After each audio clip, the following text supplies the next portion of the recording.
He's spoken out against Airbnb and for failing to think of the low-income tenants and the community as a whole who require this housing. And so, to what degree do you think that these types of companies contribute to the homelessness problem in San Francisco?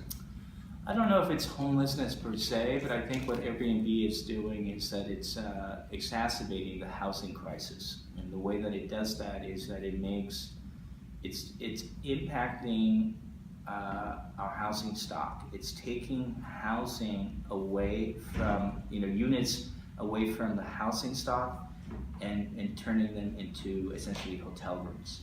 So what happens is that we had a report that was done by our legislative analyst that shows that as many as 2,000 units that could be used for housing are being used for commercial Airbnbs, where it's like the entire building, the entire unit.